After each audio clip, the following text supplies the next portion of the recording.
ये कहानी है लालची सोया चाप वाली। एक गांव में कुसुम अपने पति सुरेश के साथ आराम से सोया चाप बेचती है। कुसुम गांव में ठेला लगाया करती। इसी के साथ उसका पति सुरेश रेलवे स्टेशन पर सोया चाप बेचने जाया करता था। इस प्रकार उन दोनों की जिंदगी काफी अच्छी चल रही थी। अरे कुसुम, सोया चाप बन गए तो जल्दी से दे दो, ट्रेन आने वाली होगी, मुझे रेलवे स्टेशन जाना है। हाँ, बन गई है। आप टोकरी ले आइए। ठीक है, तो फिर मैं जाता हूँ। वैसे तुम ठेला लेकर कितनी देर में जा रही हो? आप निकलेंगे वैसे ही मैं भी निकल जाऊंगी। चलो अच्छी बात है। शाम को आज हम लोग हिसाब किताब जोड़ लेंगे कि इस महीने हम लोग को कितनी बचत हुई है। हाँ, आपने सही कहा, क्योंकि पिछली बार हमें कम बचत हो पाई थी। अरे पिछली बार मेरी तबीयत खराब हो गई थी इस वजह से। अरे तो क्या हो गया? आप ऐसा क्यों कह रहे हैं? चलिए ठीक है, अब आप जाइए। इसके बाद सुरेश वहां से चला गया और कुसुम ठेला लेकर गांव में आ गई। गांव में ठेला लाने के बाद कुसुम एक बरगद के पेड़ के नीचे खड़ी हो गई, क्योंकि वो रोजाना वही ठेला लगाती थी। तभी बिरजू वहां आया और बोला, अरे भाभी, आप ठेला लेकर आ गए? मैं आपका इंतजार कर रहा था। अरे भैया, आज बड़ी जल्दी मेरा इंतजार करने लगे। क्या बताऊं भाभी, आज सुबह मेरी पत्नी ने खाना अच्छा नहीं बनाया तो मेरा मन शांत नहीं हुआ। इसी वजह से आपकी सोया चाप खाने आया हूँ। चलिए ठीक है भैया, मैं अभी आपको एक प्लेट लगा देती हूँ। अरे 2 प्लेट लगाइए, 1 प्लेट से क्या होने वाला है, क्योंकि आज मैंने खाना ही नहीं खाया तो 1 प्लेट बेचारी क्या कर पाएगी। हाँ, क्यों नहीं, ठीक है, 2 प्लेट लगा देती हूँ बिरजू भैया। इसके बाद कुसुम ने 2 प्लेट बिरजू को सोया चाप लगा दी। तभी वहाँ पर श्यामू भी आ गया। श्यामू ने जब बिरजू को सोया चाप खाते हुए देखा तो कहा, अरे भैया, अकेले अकेले खा रहे हो, हमें भी खिला लो। क्या इसीलिए 2 प्लेट ले ली? हाँ, अरे नहीं, ये दोनों तो मैंने अपने लिए ली थी। क्या अपने लिए? तुम दोनों प्लेट खा लोगे? अरे भैया, कुसुम बहन इतनी अच्छी सोया चाप बनाती है कि 2 क्या, मैं तो 4 प्लेट खा जाऊंगा। ये तो सही कहा भैया। ठीक है, तो मैं भी 1 प्लेट और ले लेता हूँ। अरे कुसुम बहन, जरा 1 प्लेट सोया चाप और दे देना। हाँ भैया, अभी देती हूँ। इसके बाद कुसुम ने श्यामू को भी सोया चाप दे दी और वो लोग आराम से खाना खाने लगे। तभी वहाँ पर बिरजू की पत्नी रेखा आई और बिरजू से चिल्लाकर बोली, अच्छा, घर पर खाना अच्छा नहीं लगता और यहाँ पर देखो कुसुम बहन की सोया चाप कितनी आराम से खाई जा रही है। अरे तो तुम खाना बनाती कब हो? तुम तो मेरे लिए जहर बना कर रख देती हो। मुझसे इतना बेस्वाद खाना खाया नहीं जाता है। कुसुम बहन की सोया चाप खाकर देखो कितनी स्वादिष्ट बनाती हैं। अच्छा, ऐसी बात है तो फिर ठीक है, आज से हम दोनों सोया चाप ही खाएंगे, घर पर कोई खाना नहीं बनेगा। अरे ये तुम क्या कह रही हो? नहीं, तुम ऐसा नहीं कर पाती। क्यों नहीं कर सकती? आज के बाद आप घर पर खाना खाने आ मत जाना। ये कहकर रेखा वहाँ से चली जाती है, जिस पर कुसुम ने बिरजू से कहा, अरे भैया, आपने तो भाभी को गुस्सा कर दिया। अरे इसमें गुस्सा होने वाली क्या बात थी?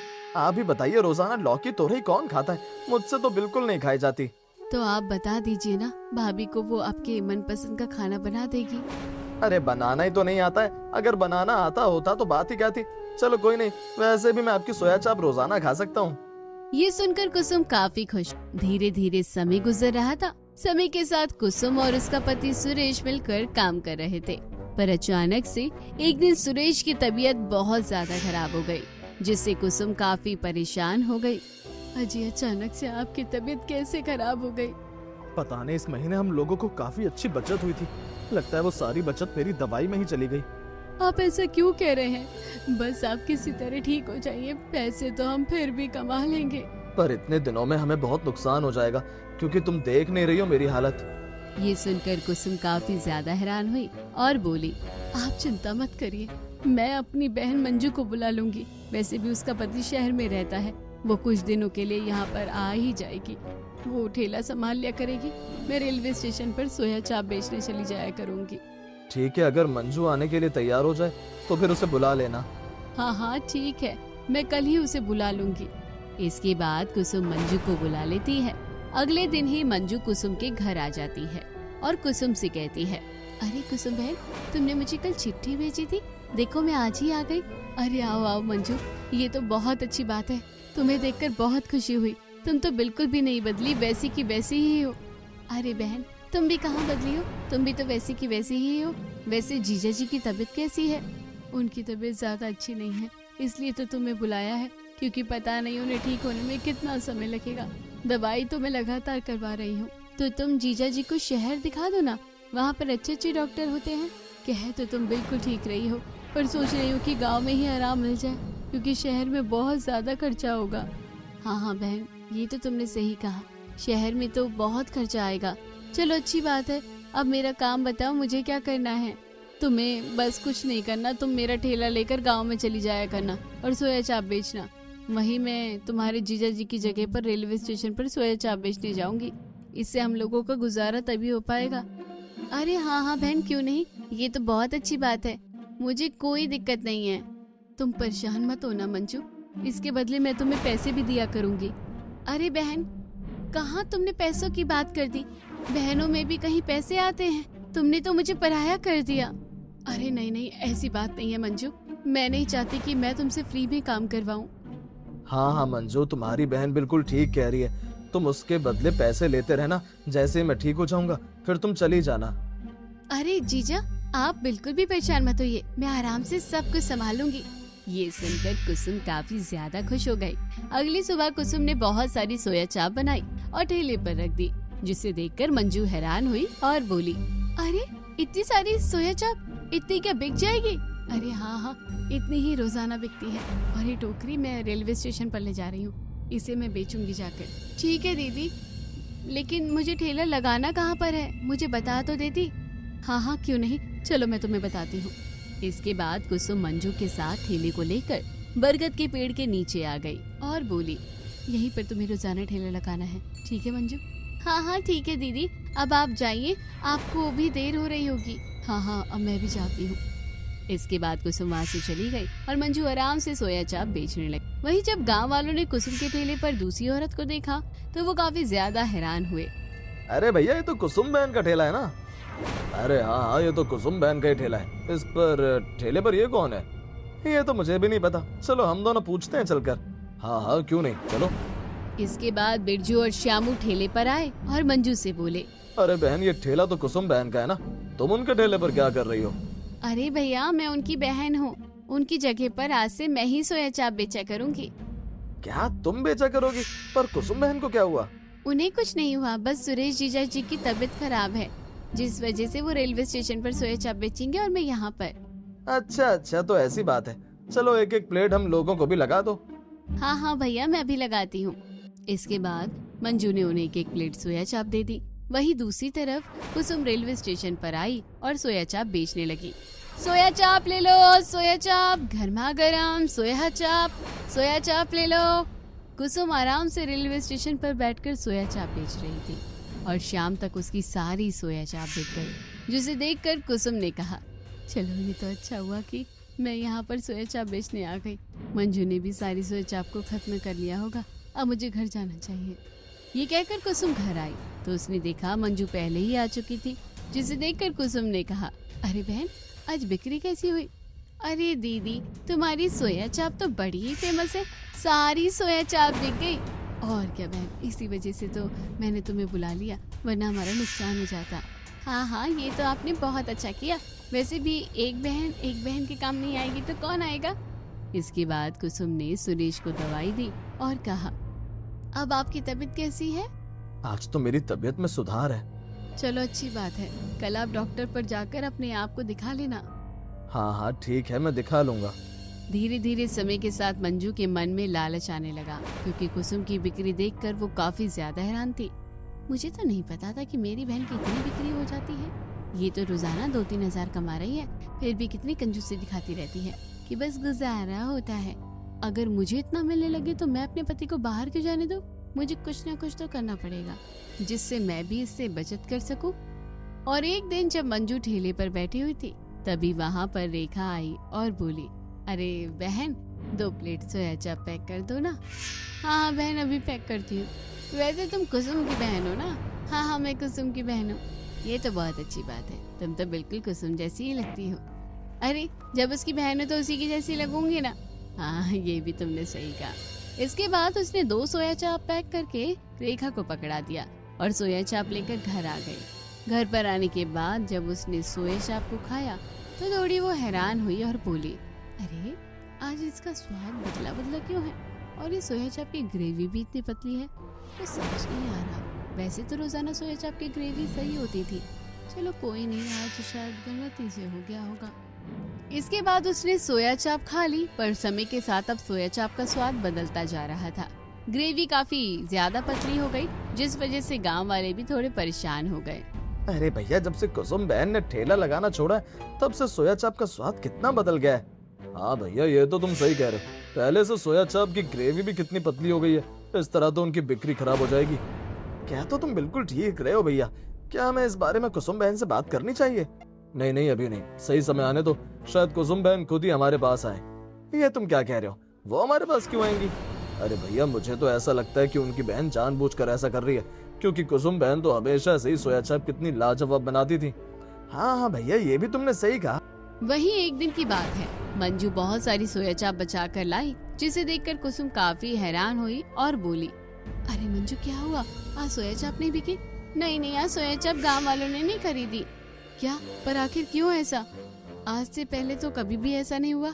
ये तो मुझे भी समझ नहीं आया दीदी कि आखिर ऐसा क्यों हुआ। चले कोई बात नहीं, कभी कभार तो ऐसा होता रहता है। नहीं मंजू, हम लोग इतने सालों से सोया चाप बेच रहे हैं, पर कभी भी ऐसा नहीं हुआ। आज पहली बार ऐसा हुआ है। जरूर कोई ना कोई बात है। ये सुनकर मंजू थोड़ी घबरा गई और उसने कहा, अरे नहीं, ऐसी कुछ भी बात नहीं है। आप बिना फालतू में ज्यादा सोच रहे हैं। हाँ मंजू, सही कह रही हो। तुम इतना मत सोचो, कभी कभार तो बच ही जाया करती है। ठीक है, चलो जब सोया चाप बची गई है तो हम सभी लोग वही खा लेते हैं। नहीं, खाना क्यों है? क्यों ना हम इसे गरीबों में बांट दें, जिससे उनका भी भला हो जाएगा। कहते तुम बिल्कुल सही रही हो, इससे थोड़ा दान पुण्य भी हो जाएगा। चलो भाई, ठीक है। इसके बाद मंजू और कुसुम ने सारी सोया चाप गांव में फ्री में बांट दी। अगली सुबह मंजू रेलवे स्टेशन पर जा रही थी, जिस पर सुरेश ने कुसुम को रोका और कहा, सुनो कुसुम, मुझे तुमसे कुछ जरूरी बात करनी है। हाँ बताइए, क्या हुआ? आपको कोई परेशानी लग रही है क्या? मुझे कोई परेशानी नहीं है, पर मुझे ऐसा लग रहा है मंजू कुछ न कुछ गड़बड़ कर रही है। ये आप क्या कह रहे हैं? नहीं, ऐसा नहीं हो सकता, वो मेरी बहन है। मुझे पता है तुम्हें विश्वास नहीं होगा, पर कल जब मैं दवाई लेने गया तो मैंने बिरजू और श्यामू को कहते हुए सुना था, सोया चाप का स्वाद बदल गया है।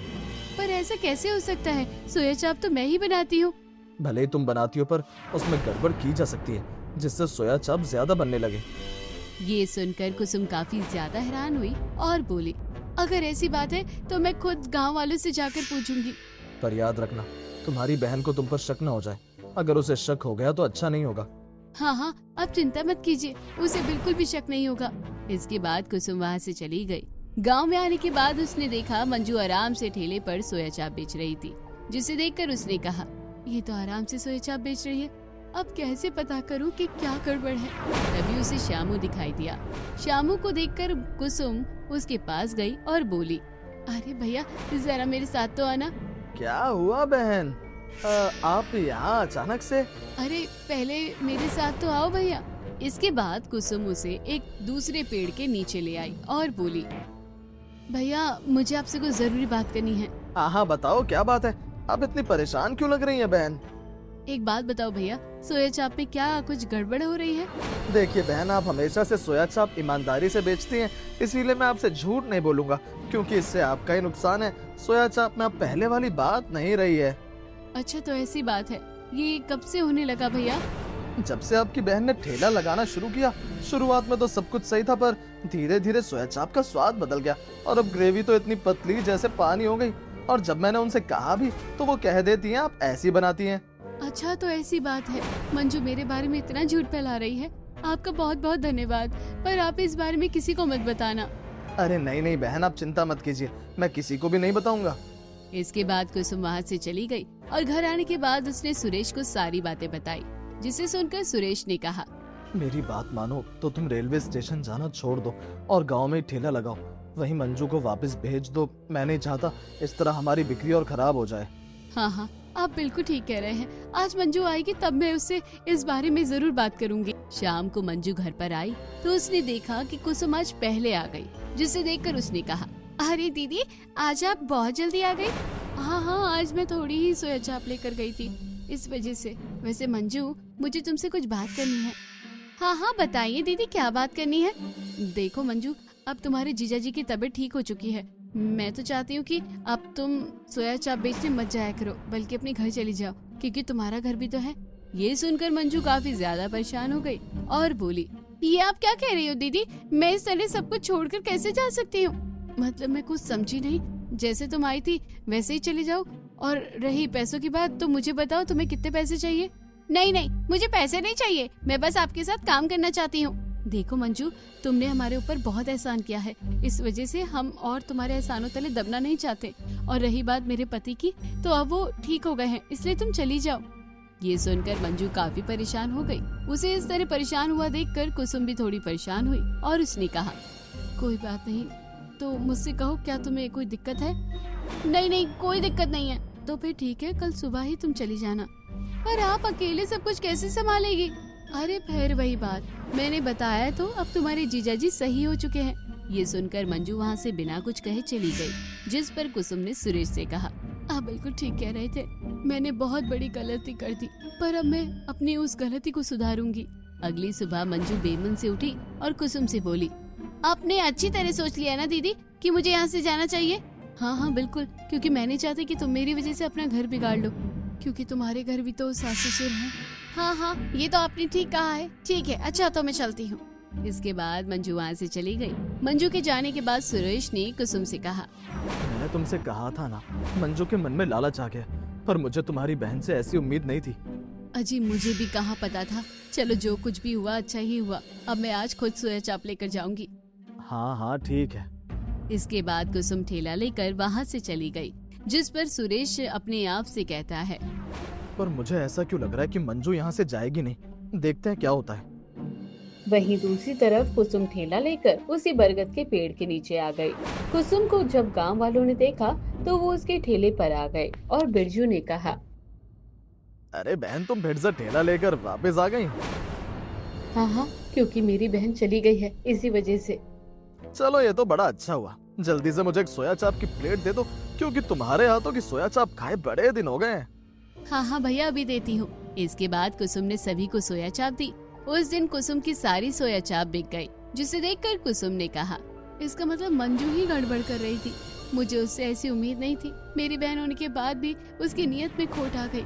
अगली सुबह सुरेश ने कुसुम से कहा, आज मेरे लिए भी सोया चाप बना देना, मैं भी रेलवे स्टेशन पर बेचने चला जाऊंगा। अब आपकी तबीयत ठीक है? हाँ हाँ, मेरी तबीयत ठीक है। ठीक है, तो मैं बना देती हूँ, आप मेरे से ही ले जाइए।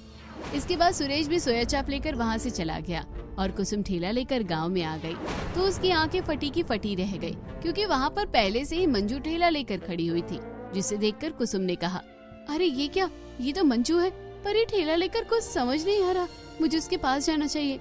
ये कहकर कुसुम ठेला लेकर मंजू के पास आई, तो उसने देखा कि मंजू भी सोया चाप बेच रही थी, जिसे देखकर कुसुम ने कहा, अरे मंजू, तुम अपने ससुराल वापस नहीं गई?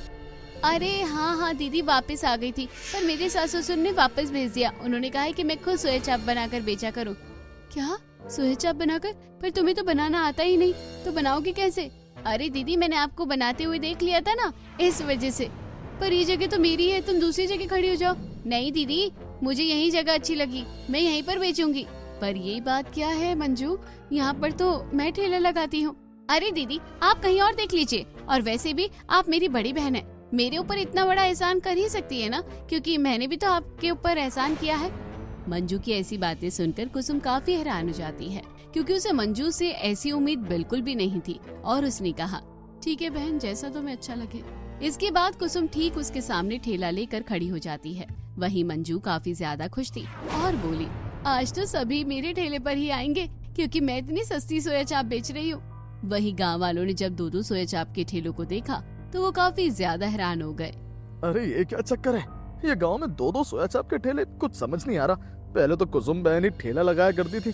हाँ तुम सही कह रहे हो, चलो हम चलकर देखते हैं। इसके बाद जब वो लोग वहाँ पर आए तो पता लगा कि ठेला मंजू का था और दूसरा कुसुम का था, जिस पर उन लोगों ने कहा, अरे ये तो दोनों बहनें सोया चाप बेच रही हैं, पर कुसुम तो कह रही थी उसकी बहन चली गई है, तो फिर आज ये ठेला लेकर क्यों खड़ी है उस जगह पर? पता नहीं, चलो हम लोग कुसुम से ही पूछ लेते हैं। इसके बाद सभी गांव वाले उसके ठेले पर आए और बोले, अरे बहन, ये क्या चक्कर है, तुम्हारी बहन तुम्हारी जगह पर ठेला लेकर क्यों खड़ी है? भैया, ये तो मुझे भी समझ नहीं आ रहा। मैंने उससे ज्यादा बहसबाजी नहीं की, क्योंकि मुझे ऐसा लग रहा है कि वो मुझे नीचे दिखाना चाहती है। क्या, इसका मतलब वो आपकी बराबरी करेगी? हाँ हाँ भैया, क्योंकि उसका मानना है सोया चाप बेचना कौन सी बड़ी बात है। अच्छी बात है बहन, पर उसके पास खरीदने कौन जाएगा? ये तो आप लोग ही बताइए, आप किसके ठेले पर जाएंगे? अरे नहीं नहीं, हम तो आपके ठेले पर ही आएंगे, पहले ही उसकी सोया चाप खाकर देख लिए।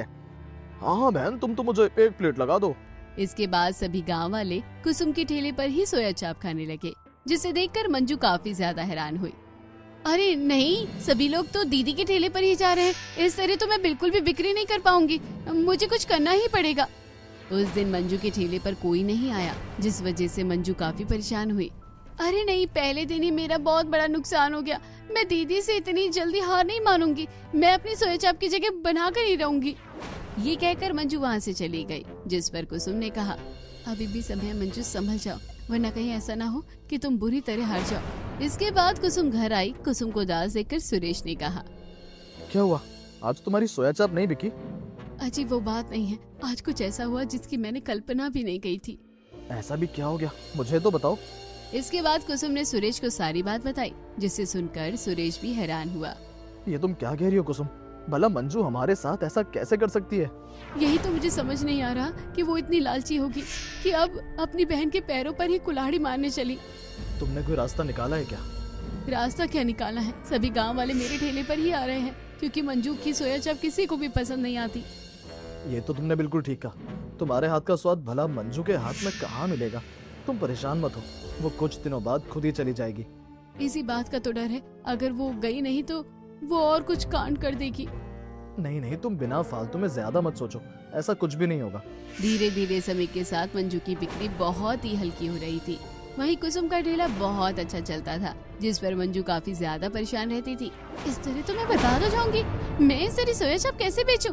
मुझे तो कुछ समझ नहीं आ रहा, मुझे कुछ ना कुछ ऐसा करना पड़ेगा जिससे कोई भी दीदी के ठेले पर ना जाए। और एक दिन मंजू ने ठेला नहीं लगाया, जिसे देखकर कुसुम थोड़ी हैरान हुई। अरे आज मंजू ने ठेला नहीं लगाया, बड़ी हैरानी वाली बात है, वैसे तो रोजाना ठेला लेकर आ जाया करती थी। चलो अच्छा हुआ उसे जल्द समझ आ गया। इसके बाद वो आराम से अपने ठेले को चलाने लगी। तभी अचानक उसे तेज प्यास लगी और कुसुम ने कहा, अरे मेरे ठेले पर तो पानी खत्म हो गया है, अब मैं क्या करूं? मुझे तो कुछ समझ नहीं आ रहा। ऐसा करती हूँ, पानी लेने चली जाती हूँ, वैसे भी अभी कोई नहीं आने वाला है, और अगर कोई आएगा तो आराम से खड़ा रहेगा। इसके बाद कुसुम पानी लेने के लिए चली गई। कुछ देर बाद कुसुम लौट कर आई, तभी वहाँ बिरजू आया और बोला, अरे बहन, 1 प्लेट सोया चाप तो देना। अरे हाँ हाँ भैया, अभी देती हूँ। वैसे आप कहाँ चली गई थी? मैं काफी देर से आपका इंतजार कर रहा था। अरे मैं तो पानी लेने गई थी, क्योंकि पानी खत्म हो गया था। तभी वहाँ पर श्यामू आया और बोला, नहीं नहीं, तुम इनकी सोया चाप मत खाना। क्यों, क्या हो गया भैया? क्योंकि इनकी सोया चाप में जहर मिला हुआ है। ये आप क्या कह रहे हैं भैया, मेरी सोया चाप में जहर? अभी तो बहुत सारे लोग खा कर गए हैं। बहन, ऐसी बात है कि तुम्हारी सोया चाप में तुम्हारी बहन ने जहर मिला दिया जब तुम यहाँ से चली गई थी। क्या? पर ऐसा कैसे हो सकता है? अगर ऐसी बात है तो मैं खुद खा कर देखूंगी। नहीं नहीं बहन, तुम मत खाओ, अब इसे तो तुम्हारी बहन ही खाएगी। चलो हम मुखिया के पास चलकर उसे सबक सिखाते हैं। इसके बाद सभी लोग मुखिया के पास गए। मुखिया ने जब कुसुम को देखा तो कहा, अरे कुसुम, तुम यहाँ पर? मुखिया जी, मेरी बहन ने मेरी सोया चाप में जहर मिला दिया है। क्या? पर भला वो ऐसा क्यों करेगी? ये तो मुझे भी नहीं पता मुखिया जी। अगर ऐसी बात है तो मैं अभी तुम्हारी बहन को बुलाता हूँ। इसके बाद मुखिया जी ने मंजू को वहाँ पर बुलाया। मंजू वहाँ पर आई और बोली, क्या बात है मुखिया जी, आपने मुझे यहाँ क्यों बुलाया? मैंने सुना है तुमने अपनी बहन की सोया चाप में जहर मिलाया है। नहीं नहीं, ऐसा कुछ भी नहीं है। मेरी बहन झूठा इल्जाम लगा रही है। अगर मैं झूठा इल्जाम लगा रही हूँ तो तुम मेरी सोया चाप खा कर दिखाओ। ये सुनकर मंजू काफी ज्यादा घबरा गई और बोली, नहीं नहीं, मैं नहीं खा सकती। क्यों नहीं खा सकती? इसका मतलब तुमने जहर मिलाया है। अरे नहीं नहीं, वो क्या है ना, आज मेरा व्रत है, इसी वजह से। भले ही व्रत हो, तुम्हें व्रत तोड़ना पड़ेगा और साबित करो तुमने इसमें जहर नहीं मिलाया। अब तो मंजू बुरी तरह से परेशान हो गई। उसे कुछ समझ नहीं आ रहा था कि वो क्या करे, जिस पर श्यामू ने मंजू से कहा, तुम आज झूठ नहीं बोल सकती, क्योंकि मैंने तुम्हें जहर मिलाते हुए देख लिया था मंजू। ये सुनकर मंजू बुरी तरह से घबरा गई और बोली, मुझे माफ कर दीजिए, मुझसे बहुत बड़ी भूल हो गई। पर तुमने आखिर ये सब क्यों किया? तुम मेरी बहन होने के बाद भी मेरे साथ ऐसा करोगी? तो क्या करती? तुम्हारी सोया चाप बहुत ज्यादा बिक रही थी, मेरी नहीं बिक रही, इसलिए सोचा कि अगर मैं सोया चाप में जहर मिला दूं तो कोई भी तुम्हारी सोया चाप नहीं खाएगा। ये सुनकर मुखिया जी भी काफी गुस्से में आ गए और बोले, तुम्हारी इतनी हिम्मत, तुमने लोगों को मारने की कोशिश की। तुम भले हमारे गांव की नहीं हो, पर तुमने हमारे गांव का नियम तोड़ा है, इसीलिए निकल जाओ इस गांव से और कभी भी यहाँ लौट कर मत आना, हाँ हाँ मंजू, यही तुम्हारी सजा है। मैंने तुम्हें कितना माना था, पर तुम लालच में इतनी अंधी हो गई थी कि तुमने लोगों को मारना चाहा। अब जाओ यहाँ से। ये सुनकर मंजू काफी दुखी हुई और वहाँ से चली गई, जिस पर मुखिया ने कहा, अब तुम आराम से सोया चाप बेचो, अब तुम्हें कोई परेशान नहीं करेगा। ये सुनकर कुसुम वहाँ से चली गई और अब वो बहुत ज्यादा खुश थी और आराम से अपने पति के साथ सोया चाप बेचने लगती है। और कहानी यहीं खत्म होती है। तो दोस्तों, कैसी लगी आपको कहानी? कमेंट बॉक्स में जरूर बताइए। चैनल को सब्सक्राइब नहीं किया है तो जल्दी जाकर कर लीजिए।